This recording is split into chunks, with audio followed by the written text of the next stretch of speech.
Locals flooded the streets of Pakistan-occupied Kashmir today to observe the 70th anniversary of the Black Day. However, the protests against atrocities of Pakistani authorities in the region are a common sight throughout the year. Here's more on that in this detailed report. October 22nd marks the Black Day in the history of India-Pakistan relations.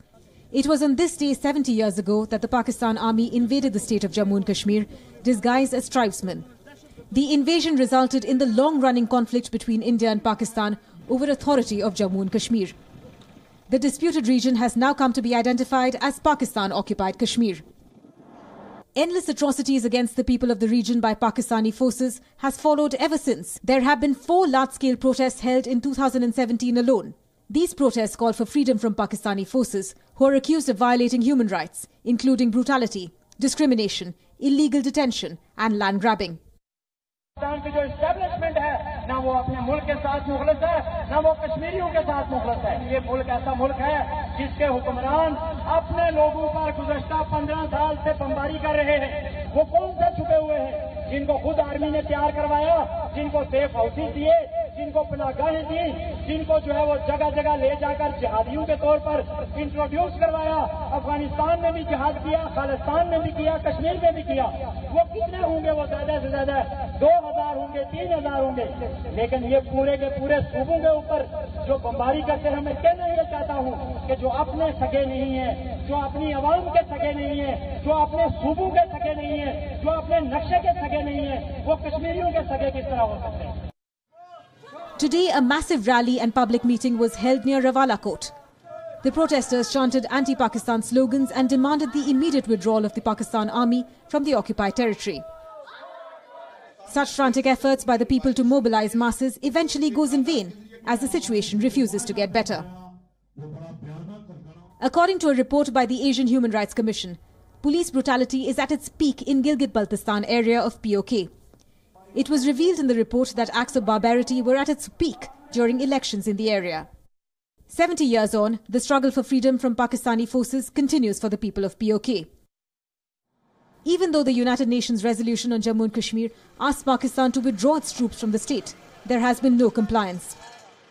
Even as Kashmiris continue to suffer under the forced imposition of Pakistani forces, there is no respite, despite the regularly held protests revolting the control. Bureau Report, WION. Let's open this up for our viewers. Joining us from Islamabad on the broadcast is Ahmar Shaheen, who is a senior journalist. Also joining us is Sushant Sareen, senior fellow Vivekananda International Foundation, joining us from New Delhi. Mr. Sareen, if I can come to you first. 70 years on, the struggle for the residents of Pakistan-occupied Kashmir continues. We've seen these protests continuing for the last many decades. What, according to you, is the reason for a certain amplification of resentment on ground in the recent past?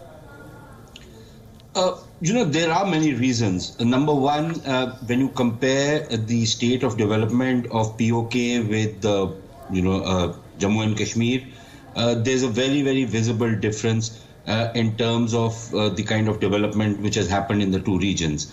But other than that, I think it's about political freedoms. This entire region has been repressed. During a visit almost 10 years back, we had noticed the kind of oppressive security presence which was there in this region. Any person from the PoK area who wanted to have a quiet word with a visiting delegation of Indian journalists was then hounded. There were always monitors around everybody. So, it was very clear that there was a climate of fear in that region. The second thing is that recently, for example, even in a place like Gilgit Baltistan, you see that there are agitations on the issues of taxation, and people are shouting that how can you tax us without giving us any representation? The representation which is given both in Gilgit Baltistan and in what is euphemistically called Azad Jammu and Kashmir is basically a puppet regime. Whichever government forms, holds office in Islamabad, forms the government in both these regions. And the entire administration is really not run by the so-called elected representatives, but by the local bureaucracy, which also is sent from Islamabad. So a deputy secretary level or a director level officer in Islamabad becomes the home secretary or whatever else in both these areas. And then he lords over the so-called elected members of the local assemblies. So clearly there has been this resentment which has been building up over a period of time. The only question is whether this resentment has reached the critical mass. And on that, I think there is a bit of a question mark, partly because of the kind of repression which is carried out in that area. There is almost an information blackout from that area. There is no free reporting unless it's just the normal political kind of reporting, what is happening in Muzaffarabad and stuff like that.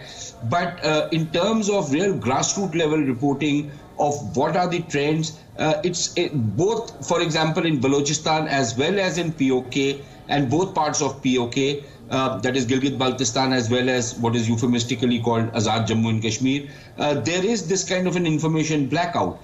So I'm glad that this kind of information is now coming out, because firsthand we'd experienced that there was this resentment which was bubbling. But if it is now breaking out of the bounds, so much the better for it. Right, just hold that thought there, taking a cue from what Mr. Sareen there just mentioned. Mr. Shaheen, do you feel that Pakistan can for long continue to deny that there are human rights violations taking place? I want to quote a report by the Asian Human Rights Commission, which goes on to say that police brutality was at its highest peak in Gilgit Baltistan area of PoK, further saying that the highest number of acts of barbarity were witnessed during elections in the area. Police brutality is an issue in both Pakistan and India. And when they say at the highest peak, I would have rather had some numbers to go with it to understand. Police brutality is a reality in Pakistan. We will pull out the numbers for you as well, yes. It does. Sorry? We will pull out the numbers for you as well. I am quoting one of the excerpts from that report. Yeah. Yes, go ahead. So yes, just like, talking about numbers, when we say massive rally and a massive public meeting and the streets were flooded, unfortunately, I am not able to see the kind of footage that you've shown, but I'm assuming it's not hundreds of thousands of people on the roads that you've shown in the footage. So, as media organizations, both in Pakistan and in India, I think we need to be thinking about not just hyperventilating and, taking up the issue of hyper-nationalism and our agenda-based, we do it in Pakistan too, not us personally, but the Pakistani media does that too. We concentrate on the Indian-occupied Kashmir more than we concentrate on violations of human rights in Gilgit Baltistan or Lahore, Karachi, anywhere else, which are happening and which we need to concentrate on. I'm not saying Indian media shouldn't talk about these issues, but when we say that massive rallies and the streets are flooded, I can see, and when I was reading the articles which are only on Indian outlets like Z and Times Now, and now you're also, your intro had similar wording. I was comparing the articles and they were almost 95 to 99% based on similar text. So I was just wondering if Pakistan and Indian side of the media would try to learn from this. And I don't know what happened yesterday. Did you guys talk about the Indian occupied Kashmir, or you can call it the Indian administered Kashmir, where one person was shot? They were protests, they were firing, and they were protesting, and it was pretty violent. And I don't think that even by the reporting of the Indian media that these protests, if they were as massive as they are being reported by India, there was any violence or any the counter activity to those protests. Mr. Shaheen, allow me to come in here. You're basically saying that all is well in PoK. Why is it then that people are erupting in protest time and again? We've seen how a number of such protests, 6 this year alone, have taken place. Let me say all is not well, and I did not say that. You can replay what I said. All is not well. What I was trying to say is why wouldn't we concentrate on, I don't know if you guys did any headlines on what happened yesterday in Kashmir in which a 16-year-old was shot in the chest. There was tear gassing, there was pellet firing, and on October 18th, 5 people were injured, they were shot. Once again, they were protesting. I'm not saying human rights violations are not happening on either side of the border. What I'm saying is, if I have the courage to say that, yes, it's happening on the Pakistani side, perhaps the Indian media needs to be not hyper-nationalist and be rationalist as well.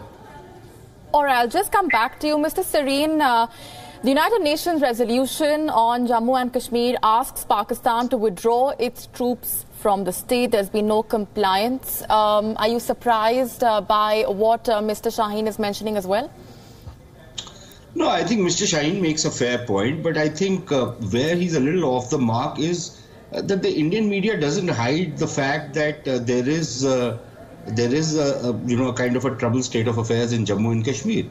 In fact, the information which he is talking about is basically also being highlighted in the Indian media, and there's no spin being put on it. Now, very often the Pakistani media, even when a terrorist is caught and there is an encounter and it's in front of everybody, the Pakistani media tends to portray it as some Kashmiri has been killed when it's very well known that some of those terrorists actually had come from across the border. So clearly, I don't think the Indian media hides anything. Number one. Number two, there are no-go areas as far as the Indian media is concerned, whether it is any troubles in the northeast or in the Naxal areas or even in Jammu and Kashmir. The Indian media pretty much reports freely and very often, really takes issue with the government or any infractions by the government. So all these so-called talks of human rights violations and all are basically being highlighted by the Indian media, also by the media in the state of Jammu and Kashmir. Now, the fact of the matter remains that Mr. Shaheen would certainly agree that when you compare the kind of disturbances which are happening in Balochistan, the kind of protests out there, or for that matter in places like FATA, or as your report now talks about PoK, how much coverage of all these areas is there in the so-called mainstream media of Pakistan?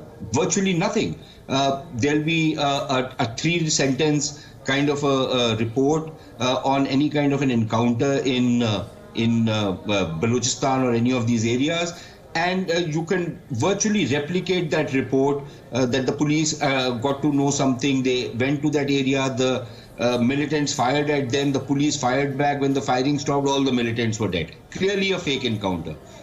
But this is the kind of stuff which has been happening out there. So I think, to be fair, while he makes the right point that there is the police services in neither India nor Pakistan, can be really held up as examples of great policing.